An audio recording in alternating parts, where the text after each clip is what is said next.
Author of Poetic Injustice, writings on resistance and Palestine, and editor of Poets For Palestine, a hip-hop, poetry, and art anthology.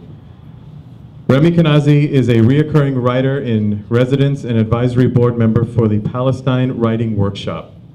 He has taught, lectured, and performed extensively throughout the United States, Canada, Europe, and, of course, the Middle East.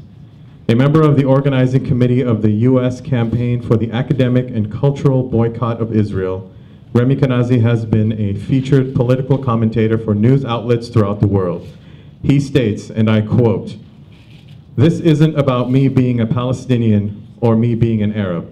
It's about a system of oppression and what's being done to a people." Remi Kanazi will be available tonight for book signings. Ladies and gentlemen, please welcome Remi Kanazi. Are you tweeting or filming me? If you're tweeting, you should shut that off. Oh, you are tweeting. Oh, cool. Yeah, tell them I said hi.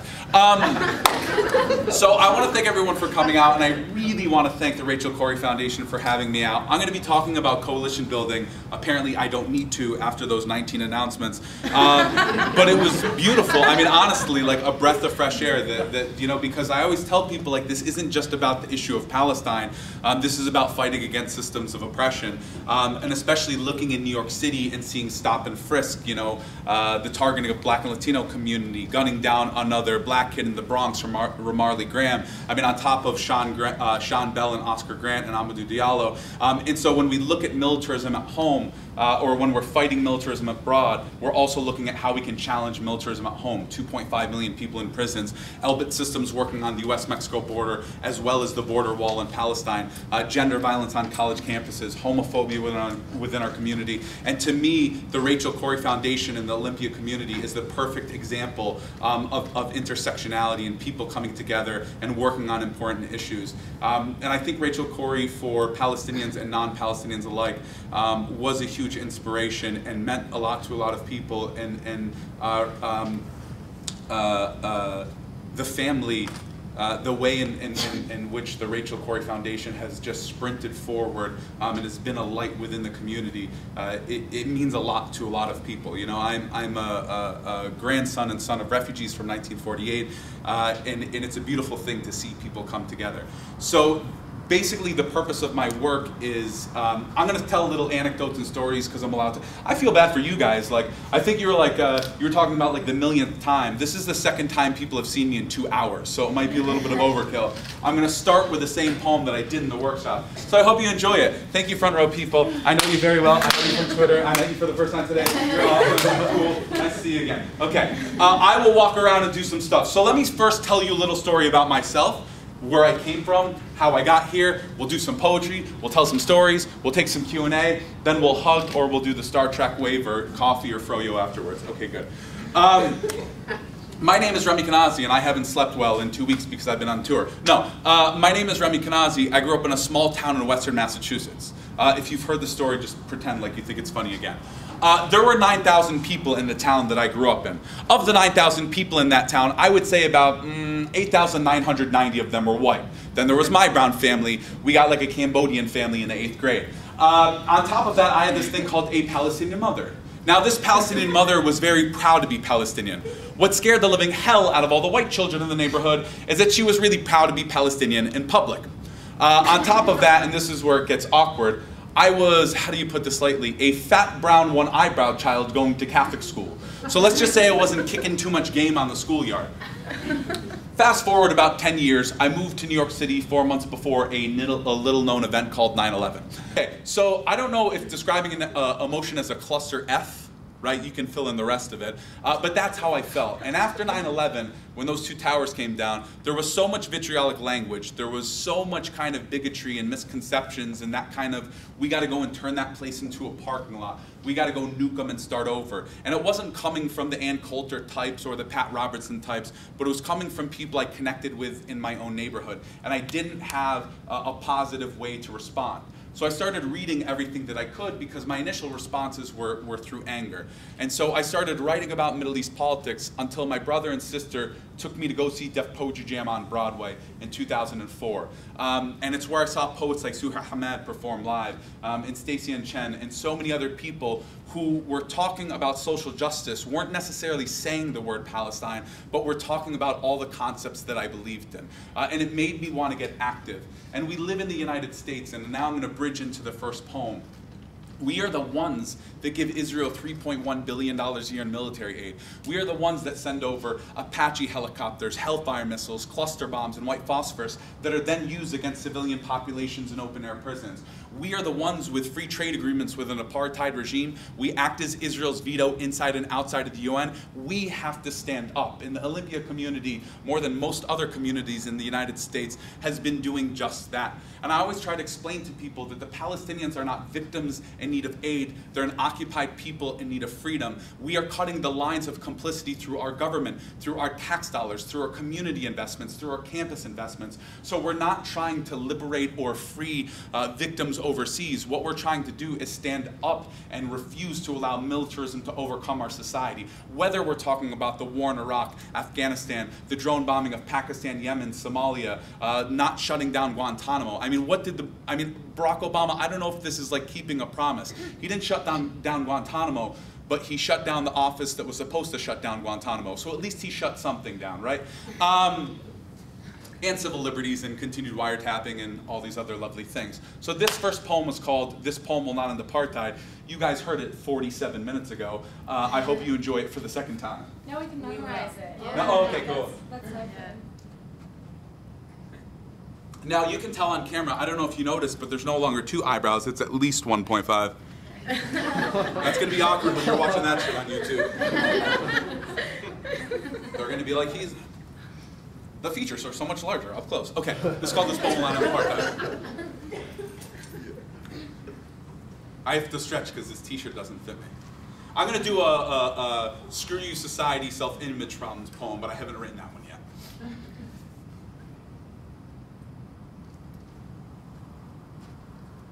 This poem will not end apartheid. My words, no matter how beautiful, clever, or carefully strung together, will not end the occupation, allow the refugees to return, or create equality within Israeli society. The status quo, it's a fantasy, telling us it's okay to sit on our hands, called political art propaganda, rather than those who politicize our lives, propagandists. Every American should ask themselves this question: why are bombs and white phosphorus getting dropped on open-air prisons with money that should be going to pay for your medical expenses? And dear academics and leftists, I appreciate your books on Israeli massacres, but you refuse to take the bullets out of IDF guns with your stances. The problem is not just the occupation or putting a better face on Zionism, because 750,000 Palestinians were displaced before those settlements were constructed, half of them before Israel was created. We don't need another book explaining the situation. We need a lesson plan to stop the next bomb from dropping. Silence is complicity. Over-intellectualization tells us to theorize on the power of art while farmers are kicked off land, children are stoned on the way to school, people are caged and beaten and split from loved ones, bombed and broken in open-air prisons, bought and paid for with our tax dollars. We're part of the problem. That's not theoretical. I don't want to hug a segregationist, wave to you at a separate water fountain, or appeal to you from the back of the bus. A day will come, I swear to you all, when Zionists cower in embarrassment, deny involvement like those who profited off of Stephen Biko's lifeless body and Bobby Sands' empty stomach. So yes, I'm going to boycott all Israeli products and go to the root of the conflict, because settlements are just the branches of a Zionist program. Every 729 cultural institution and dialogue farce, from Sabra to Ahava, Max Brenner to Roma, SodaStream and Motorola, signing a 2-year contract stacks up little to 63 years of continued ethnic cleansing. Finally, to all you artists building bridges between apartheid and normalization, you serve an agenda which rebrands colonialism as enlightened liberalism, concerts, ballets, and raves in Israel's Sun City, a haven and party stop for pink washers, who callously ignore Palestinian LGBT groups fighting against all systems of oppression. Palestinian civil society has spoken. Don't cross this picket line or cash in that paycheck signed apartheid. Put down stolen beauty, cancel that gig, and join the rest of us on the right side of history.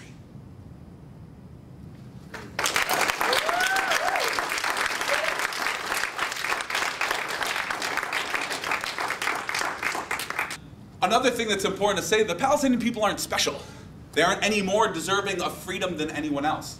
It is to say that no people deserve to live under a system of occupation.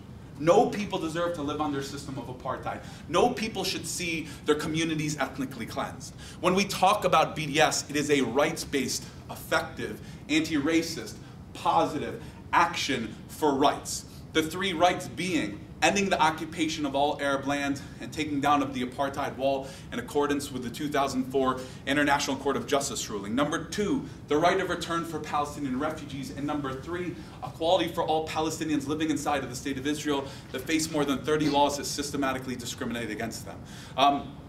And so thank you guys again for coming out. You obviously seem very radical given the announcements, and I'm writing internal FBI memos in my head so I can sell that information like Facebook does. Just kidding. That's what sucks about being on Facebook and Twitter. But luckily I'm a public figure, not some of you people. The next poem that I'm going to do, I'm going to do an identity poem. Okay, you came here last year, you've heard some of these poems. The second half's going to be all new. Yeah, I'm looking at you, Twitter friend. I know you. I remember you. Yeah, it's really nice. If I point at you, if I pick on you, think of it as like little nuggets of love. Don't think of it as, oh, Remi's picking on you tonight. So the next poem I'm going to do is called Home. And I think it's an important one to do. I'll do about 4 old pieces, a bunch of new pieces, then maybe take some questions. I grew up in a small town in Western Massachusetts. My dad was a doctor. He was like the black briefcase doctor. When he moved there, I think in 1980 in the town that I grew up in, you know, I think there was like 6 blocks and it was really racist and right-wing and conservative. And I said when I was a kid, like, I wanted like Coca-Cola and McDonald's, not Sfiha and Tabbouleh, and people were saying like weird and racist shit to me, and I was just like, I just want to get along. So I tried dialogue for 20 years. I saw how that worked out. So this expo is called Home, and I didn't grow up in a refugee camp, right? I grew up in a small town in Western Massachusetts, and opening my eyes to the situation in Palestine opened my eyes to so many other issues. And I learned about Palestine through the civil rights movement, through the anti-apartheid struggle, through oppression that people were facing in my own community. And so this is a piece that I think is important to do, because sometimes we feel like I was doing an interview for a documentary, and they were talking about what does it mean to be Palestinian? What does it mean to be a Palestinian-American? What does it mean to be a Palestinian-American in Western Massachusetts? And all these kind of questions that I still think about, and so this kind of puts a little take on where I'm coming from. And I promise for the rest of the poems I won't do 38-minute intros. Yeah. It was funny, you can smile. Come on, shatter stereotypes, smile at me. No, just kidding. I can say that because I'm Arab. Anybody else says that, it's racist.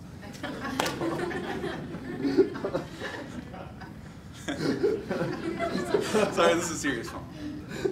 I'm like deliriously tired. I've been sleeping like 4 hours now. But thank you for letting me stay at your place. I slept well last night.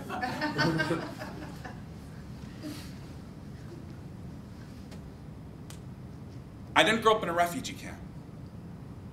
I grew up here, comfortable, able not to know or care, choose my own destination, close the book, turn off the TV, forget the stories. A gay man once asked me, "Why do you give a damn about Palestine?" "Why not?" I replied. "Why did men and women clench fists and fight back at the Stonewall, push through Matthew Shepard hate crime legislation in Congress? I care about Palestine for the same reason I get emotional watching Schindler's List. Still can't comprehend why kids in my neighborhood picked on Michael Paul just because he was Jewish, was 10 years old the first time someone called me a senator. And I don't hate the town I grew up in, but I don't forget those experiences either. The way white women on the block talked down to my brown mother. Don't forget the stories. Pretend it didn't happen. Don't feel the need to dream up an alternative American childhood, as if its vision ever intended to include me. People fight back because they identify. My grandmother still fills tear ducts with longing memories of Jaffa, a home we in America take for granted. I don't ask anyone to forget about the Holocaust or feel as Jewish because I grew up on Long Island. Not gonna have someone tell me where my loyalties lie, because my physical environment should define who I am. Remembrance is part of action. Never again applies to many peoples. Yes, I'm a product of America, but no less Palestinian. Palestine, being that fight for freedom and justice, not just low valleys, beautiful sunsets and fig trees, not just my grandparents' house in Jaffa that's still standing, not just the place I nervously visited. I could barely catch a cab in Arabic, yet welcomed like they were expecting my return. Home, in the realest sense. I'm Palestinian. I was born in America. That is who I am.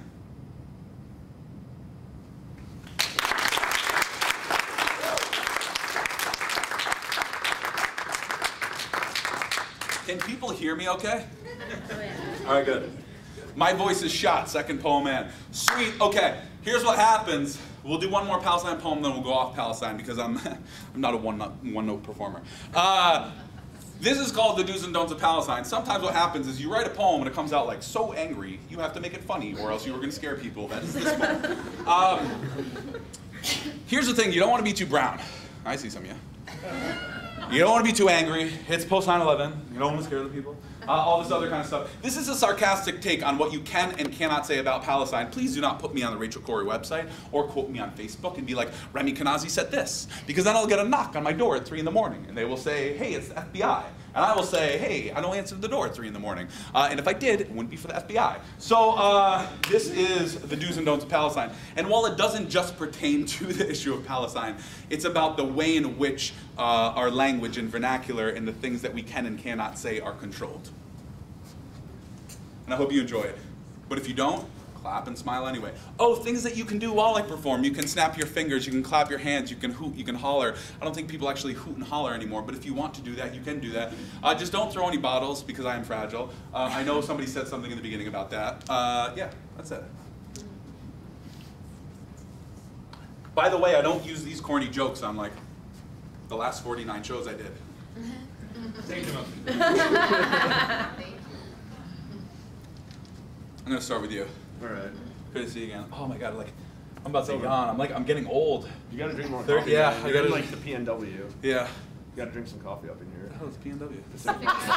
Oh, sweet. Yeah, I'm in that. Yeah, I'm like, that was kind of, that was a very cool acronym. You're like, I'm from like the CBGBs, and I was like, I have no idea what you're talking about. Okay. Good, this one's funny. Okay. So if I invade your space, you tell me. Okay. It's like a settlement. I'm encroaching. Okay. Wall. Okay.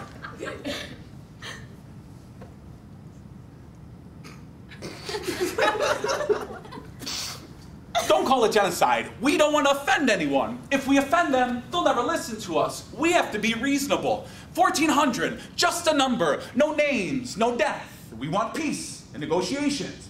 Don't mention Zionism. If you mention Zionism, they're going to call you anti-Semitic, and people will believe them. Don't cite Palestinian sources. No one would believe you. I wouldn't believe you. Trust Israeli sources. Don't ever be angry. If you're angry, they're going to call you angry. Sorry. If you're angry, everyone's going to call you understandably emotional. We have to be pragmatic. Pragmatism is not a euphemism for concessions, although it may feel that way. I'm trying to scope it out. Don't mention Allah or martyrs. It reminds them of Al-Qaeda and 9/11. It's not your job to actually fix people's ignorance. Don't talk about silly things like boycott, refugees, or the one-state solution. If we want to win, we got to compromise. The road to peace, look, there's even an aisle. It's just ahead.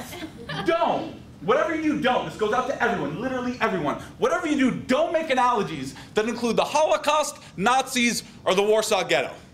Seriously. Only Israelis are allowed to do this when discussing wars on Palestine, Lebanon, Syria, and Iran. Don't mention Haifa, Jaffa, Safed, or where your family's from. But if you do, nod when random people say they love Israel. It doesn't matter where you came from, you can't actually go back. Don't. Just don't. And that will lead to doing.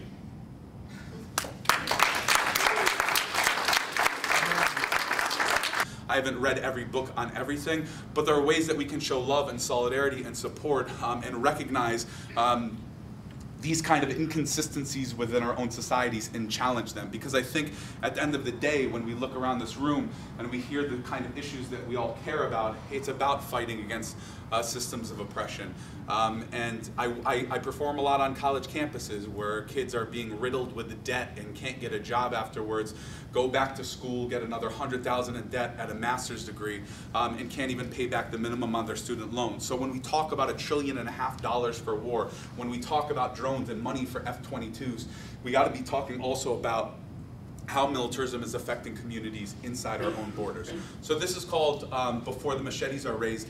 And there's this bogus concept like if 1,000 Afghan men died tomorrow, it would be no big deal because they were in the Taliban or they were friends with the Taliban. Or one time they saw this YouTube video and it said Taliban on it, so we bombed the living hell out of their village and killed 17 people and called them combatants. The way in which we whittle people down to statistics and numbers or collateral damage in best case scenarios, it is so much easier to drop that bomb, it is so much easier to occupy that village, it is so much easier to pull that trigger, and those are the things that we need to be fighting against. I'm disgusted by terrorism. Backwards animals who have no value for human life produce propaganda videos to disseminate their message, prey on the weakest in society, infect children, recruit fighters like expendable ants in the ideological struggle. You know who I'm talking about. Soldiers who drop bunker-busting bombs on mosques and universities, decry the Middle East but follow authority closer than dictatorial rule. I've seen one too many Facebook invites by jingoistic kids I went to high school and grade school with. They couldn't wait to get in some trigger time, hunt down towelheads and hajis like venison. And once a Marine's grenade launcher catapults 120 mini bombs per minute, takes out 17 houses and 14 schoolgirls, I'm supposed to feel bad that he can't see his wife and daughter on Christmas. Respect his service. When he comes back to the States, a murderer who destroyed a country full of daughters and wives that'll never see Eid. We're so quick to honor the troops, but don't dare mention the widows. The trembling father crying immersed in his wife's charred flesh, a fetus blown out of her stomach. The soldier said, kicking down the door was too risky. Where is the love for the 25-year-old Iraqi man whose car was riddled with American-made bullets, pained face and surprised look like grabbing for sky, falling out of 110-story towers? As long as we don't affect our shit, we'll shout out Darfur, Rwanda, and the need for antiretrovirals. Look at people as aid packages who can't compete. Rather than ravage lands, perfecting paradigms of imperialism and propaganda, where is that right-wing Zionist trying to save the Congo? Combating Leviathan in Angola, genocide in northern Uganda, where's the humanity? Before the machetes are raised and proxy forces put into place, King, Mandela, and Gandhi aren't meant to be easy reference platitudes to make you feel better at night. Help you forget that uncomfortable poem Americans don't want to face. Will worship American idols, but have no value for human life. And yet all I hear are 20-somethings telling me they just aren't into politics. I wonder what they'd say at their parents' eulogy after they were blown up into 386 different pieces. I'm sure they wouldn't discuss things, because politics, it isn't their thing. Politics isn't our thing. While we reach out for freedom and justice, we're defined as political. To undermine our suffering, create a notion of two sides and equal conflict, cover up our dispossession and burn down villages, we're political. So you can ignore us, delegitimize and forget us. But we're human beings gracing the window pane, reflecting stillborn images. We're voices, chanting choirs and temples. We're life that won't be forgotten. We're here. And we won't go away. We're the world's shiver. It's cold out here. And whether you recognize it or not, we're coming inside.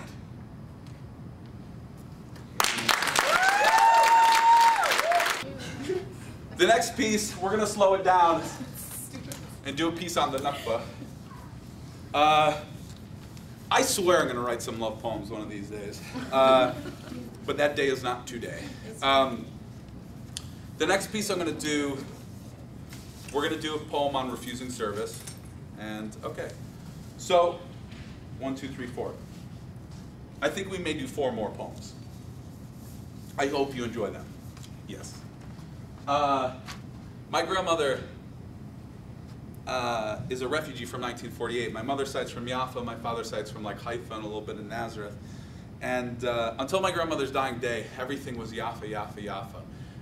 It was always about return. And this is a bit of a softer poem, but I'm still gonna try to do it without the mic because I gotta hold it. So if you ever get a chance to speak with and sit down with and talk with a refugee, and that refugee doesn't have to be Palestinian, it is a world into beauty and eloquence and heartbreak in a way that I can't properly put down on page. And my grandmother never felt at home in northern Lebanon or in Beirut or in the United States. And the way in which that shattered her and it shaped the experiences of her life and how that was passed down to my mother. My grandmother was 7 months pregnant with my mom when they were kicked out.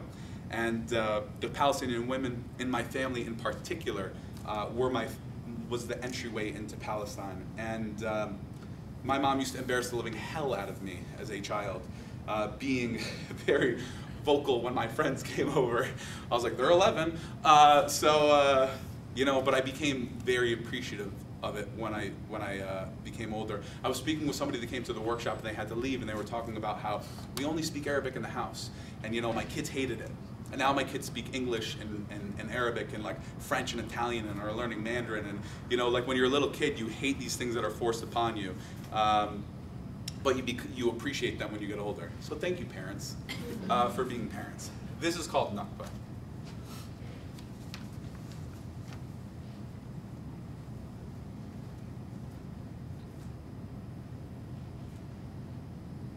I'll do a few lines. If you can't hear me, I might grab a mic.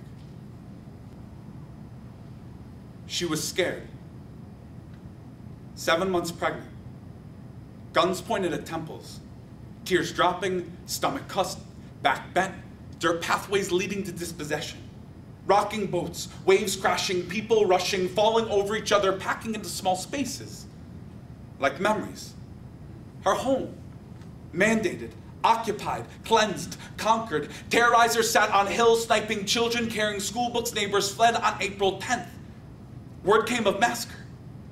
They stayed, didn't fight, didn't leave. Shells and bombs bursting in air like anthems. Prayed for the dead with priests and imams. Prayed for the living, looking over shoulders for the Irgun and Haganah. She's a warrior. Raised life, planted trees, painted fruit, cared for the road as if it was her garden. Orphaned twice, at birth. From Palestine, whispered Jaffa till final breath, never knew essence until she found emptiness, 48 ways to flee, and she found Beirut. Bullet holes and buildings, reminder of home, but not home. Years later, daughter sat on hills in the south, dreaming of breaking water, never touched, thinks of their mother, that warrior, how battles still rage here and abroad. Orchards flourished, propagandists called them barons, land expropriated for Europeans who called religion ethnicity, colonist, not native, not from here. Plant flags, call it home, rename cities and villages, uprooting graveyards, wiping, cleaning, cleansing memory that this is not theirs. Passed away August 22nd, 2009. Frail hand shook, lip trembled. Didn't want to die, but suffered decades. She will speak Arabic, broken English, wounded words and murmurs, her eyes closed, but every so often they blink brilliance. Memories that cannot be erased, uprooted, or cleansed. She has not forgotten. We have not forgotten. We will not forget. Veins like roots of olive trees, we will return.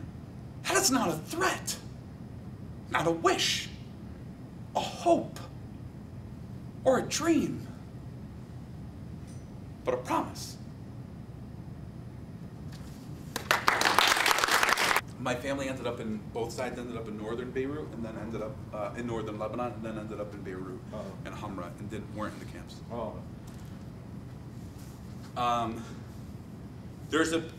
So there are a couple pieces that I'm kind of working on that I'm trying to shape and trying to really finish. So just kind of like a side note, you know, when I talk about Palestine, it's important to recognize that solidarity doesn't end on ethnic lines, right? So often we sideline issues of sexism and patriarchy and misogyny and sexual violence and homophobia and queer bashing on college campuses. And for me, for somebody that works in terms of like anti-oppression work and solidarity networks, we need to be fighting injustice wherever we see them. And this isn't something that the left community is immune to. Somebody asked me a question about New Delhi and rape as if it was a foreign problem. And it's like, no, rape is a global epidemic, and we need to be fighting within our own communities. And like the stories of sexism and patriarchy and sexual violence in the United States are something that for me and for other men, you know, need to be aware of and need to be challenging and need to be fighting, because if there's oppressive structures within our own groups, activism starts at home. If there's oppression within our own group, how are we supposedly fighting against oppressive structures overseas? The next piece I'm going to do is called Refuse. And, you know, I know a lot of people that have refused service in the Israeli army. I know a lot of people that have refused service in the US military. And the kind of idea of like heroism and support is kind of like drilled down our throats. And, you know, you go through LaGuardia Airport and there's a big sign that says like, God bless the troops. Right? And I always think like, what does that even mean? You know, like God bless America, God bless the troops. Does that mean like God loves dead Iraqis and Afghans and drone bombings and depleted uranium and white phosphorus? Like, and then we think about like the idea of support. Well, what the hell is supportive about putting a gun in a 19-year-old's hand, sending them over for a war for profit, cutting VA benefits, and not giving shit about them when they come home with post-traumatic stress disorder? Is that what people mean by supporting the troops and waving a flag and putting hand over heart? And it's also important for me to say that the ultimate victim within these wars is not the person in the Kevlar vest, is not the person in the tank, is not the person in the Apache helicopter or the F-16. It is the mother in Baghdad that didn't ask to be bombed. It is the father in an Afghan village that didn't ask for their village to be occupied. It is the 9-year-old kid that is gunned down in the middle of the night because soldiers busted through the door. And I understand that refusing service is not the easiest action. But it is a hell of a lot better than the consequence of pulling that trigger or dropping that bomb or being part of that occupying force. So this is called Refuse.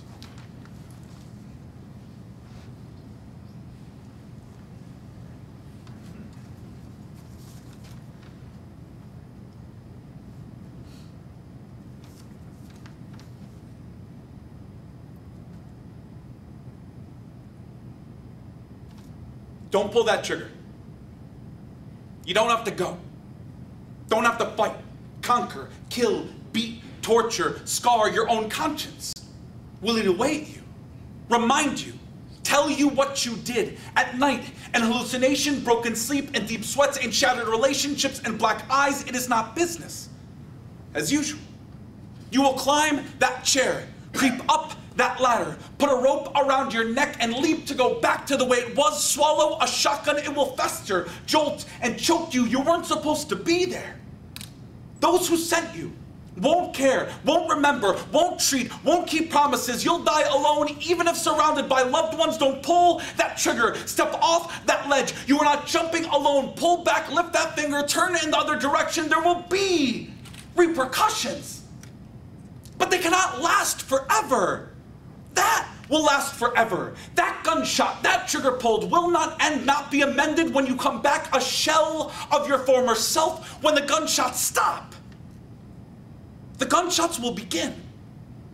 Refuse to be damaged. Refuse to be pawned. Refuse to serve their agenda. You have a choice. Remember that. You can refuse.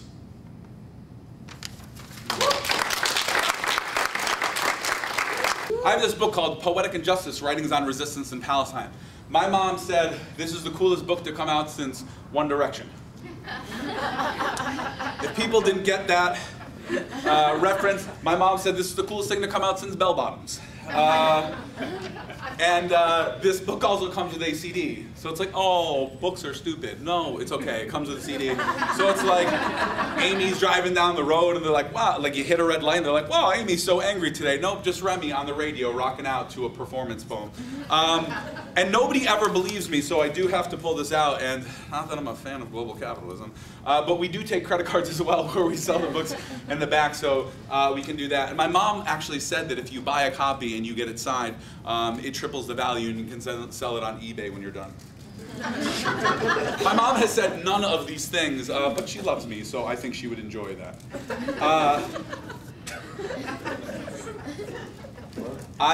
This is my last tour before I take a bunch of time off. Not a bunch of time off, maybe 6, 7 months.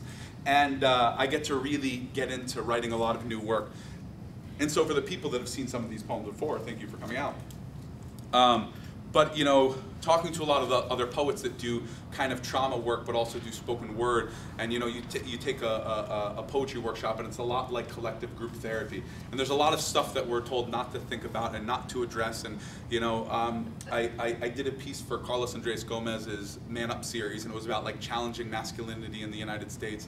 And I always tell people, like, take a creative writing workshop, take a poetry spoken word workshop. Like, even if you're an engineer, for me, even if I wasn't a poet, I would still need poetry as kind of like a daily meal. And I became a poet because I saw other poets. And the same works within activism. You know, that somebody sees an inspiring victory, a de-shelving campaign. There was a de-shelving campaign in Chicago with DePaul University, and that sparked and inspired a 15-year-old at the time in a high school in Chicago to go to her lunch counter and say, hey, why are we carrying these products that are profiting off of Israeli apartheid? And they ended up putting a secondary product on the shelves. So the way in which I've been inspired by activists, community members, poets, has been really rejuvenating and revitalizing. So thanks for being an audience. Sometimes we have this hierarchical structure where we care about these 15 artists or speakers, or you know, but the backbone of the activist movement globally are the local coalitions, are the Rachel Corrie Foundation, are the MSP at the universities, the SJPs, the Code Pinks and American Friends Service Committee, and the JVPs and the Sabils and all these other organizations. So it's really an honor to be a poet, to be able to travel around and connect with these communities. And I think we're doing Froyo afterwards, and you are all invited. So I'll do a few 3-line poems and then end with an angry piece. Is that weird that I just invited 40 people out to Froyo? No? Yeah. I will get you some raspberries. So I'm going to read a couple 3-line poems and then end with this piece. And I thought it was important to do a few 3-line poems because, like, in terms of like experimentation with styles, there are 48 3-line poems split up into 4 different sections in the book, each one to signify one of my displaced grandparents in 1948. And it was a lot of fun for me putting these together, if fun could be a good word. And then I'll end with a piece.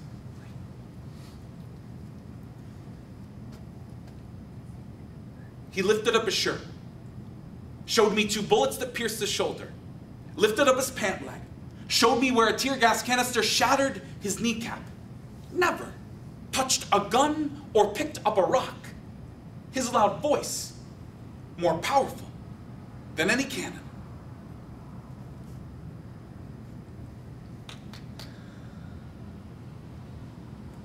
The soldier stroked his gun as he looked at the young girl, raped her with his eyes, occupied every part of her being. She said nothing, stared at the ground, and kept walking. One more checkpoint until she's home.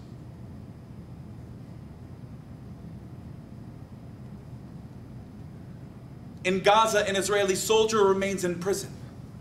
The world knows his name and the conditions to set him free. 7,700 Palestinians wallow and Israeli dungeons. The world cannot mention their names because it never bothered to learn them.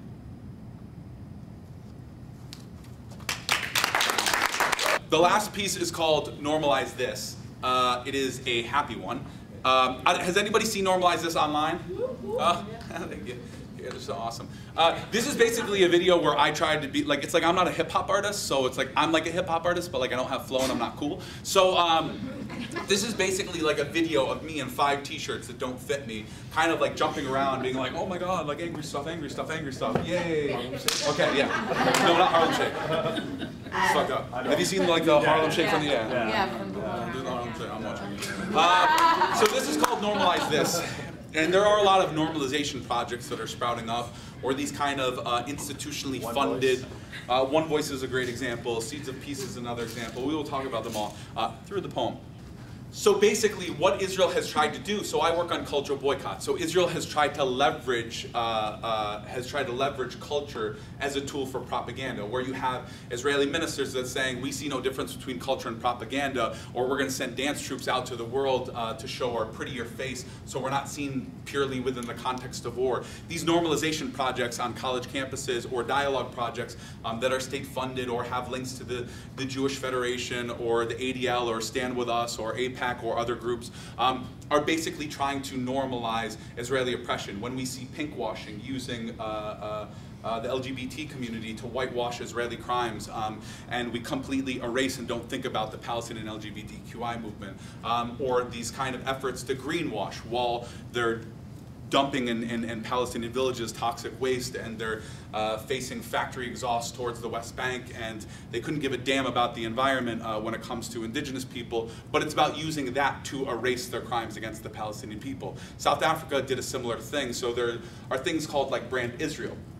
The way that some of these normalization projects work is, for example, they'll take a group from the West Bank of Palestinian kids in refugee camps, and then they'll link them up with Israeli kids from Tel Aviv. They'll bring them together in Jerusalem, and they'll be like, hey, do you like marshmallows? I like marshmallows. We should like sit around a campfire, eat marshmallows. You like werewolves? That's so weird. I don't know what that what the hell's a werewolf movie called?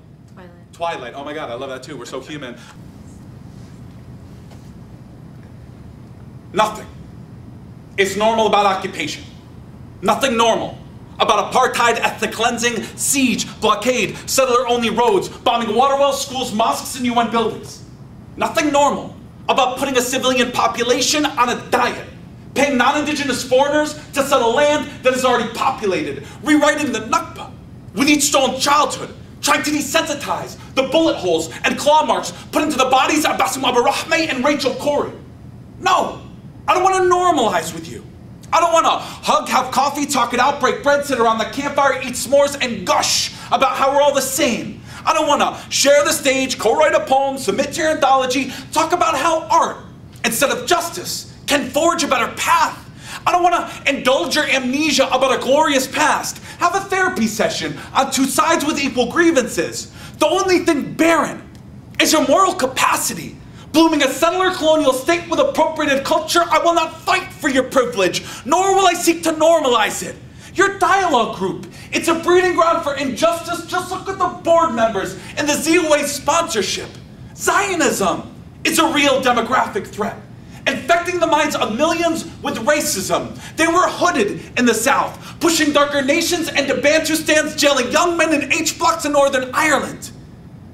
In case you missed the hint, I don't want to pretend all is okay, or that bombs dropped on Gaza don't have a manufacturer, the pilot doesn't have a nationality, and somehow Shimon Peres is any different than Avigdor Lieberman. It's not just the occupation. Stupid? It's the right of return.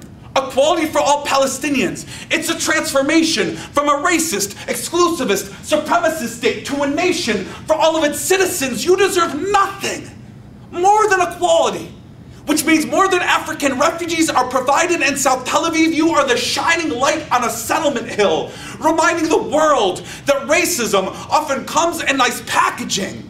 We don't give the Sudan $3.1 billion a year in military aid. Don't have preferential trade agreements with North Korea. Don't call Iran a democracy. You're a proxy for empire. A 1950s ethnocracy in 21st century clothing. Yes, Israel. You're singled out with aid, weapons, and you win vetoes in your favor. Did I hurt your feelings? Should we hug after the show? Do these words hurt more than, I don't know, bombs dropped on Gaza, white phosphorus eating the flesh of children? I am not the bad guy. You're defending the bad system. Your words and actions have consequences. You're either with oppression or you're against it. I didn't write history, and sure as hell didn't choose for you to stand on the wrong side of it. Your system of oppression, it is coming to an end. And whether you recognize it or not yet, it'll be liberating for you too.